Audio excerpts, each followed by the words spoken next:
Hey everybody, Matt Esters here with Fit Diesel LLC, back with Bam Bam. Today I'm going to show you one that's really realistic. It's knife against unarmed. And there's a lot of stuff out there from different Filipino arts, which I've trained in several out there that are well known or have kind of famous people behind it. And they do a lot of pretty things. For example, I've seen guys with knife on you like this and they do stuff like that. Or take it away or think they're going to. And as you see him and I go live, which you never see, have you seen any grandmasters or major people ever do sparring? It's always a seminar. Mm-hmm. We're going to do it live. We are not going absolutely 100% because obviously you can't mirror that in real life. Yeah, and then you get your eyes poked out, or you end up breaking walls down. Tear up Estridge's basement. Yeah, which is what we've done a little bit before. A teacher I had is very well known, he's world renowned, Monte Marinas. A fundamental guy, you can look him up, he has lots of books. He's one of the few knife guys I've seen that can actually throw with accuracy. I was very blessed to be in the area I was in DC as a counterterrorism agent, and he happened to be nearby. Top tier military guys went to him, some guys from where I was from, and some general public too. So we're gonna get right to it. I'm gonna defend against this best I can until I can break away. And just knowing I've been doing this years and years and the level he's at, because we know how to cut, we know how to pull back, we don't leave our hand out there. If you just cut and leave it out there for somebody, of course they can get it. But if you treat it like boxing, where you're in and out, or the knife's in and out, and you're cutting back, it's not that way. In slow motion, you'll see me managing distance by circling out quickly, using that boxing type circling. 2-on-1s like just there. My hands are always high, circling in small circles. Another 2-on-1 there. He tries to close the gap, and I'm going to circle out again like boxing.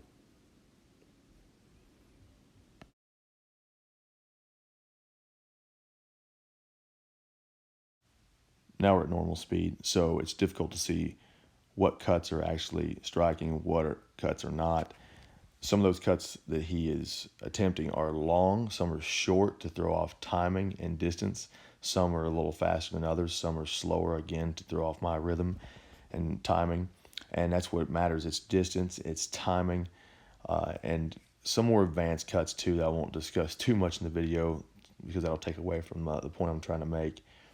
I was just saying a few moments ago that this is around 25 seconds. This is without adrenaline dump as well.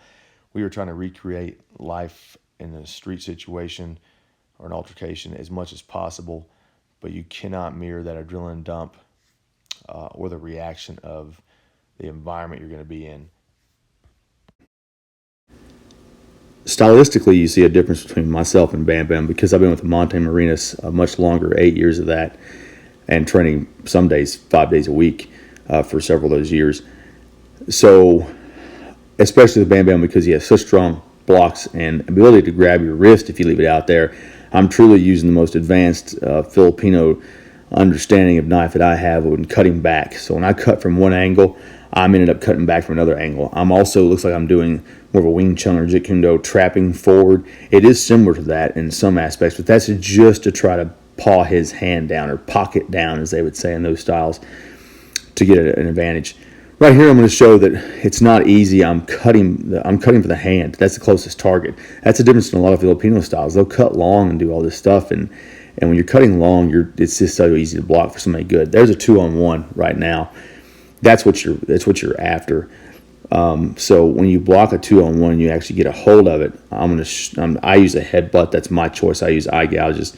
I keep 2-on-1 though. My forearm is always touching on that eye gouge. I take away the knife through a forearm takeaway from Monte Marinas' style. But on the inside, it works even better. Forearm, that way you can see how it's uncomfortable for him. The webbing of the hand can be placed and take that knife away. Again, uncomfortable up until the brachial artery and the armpit. That is only used if you really train that.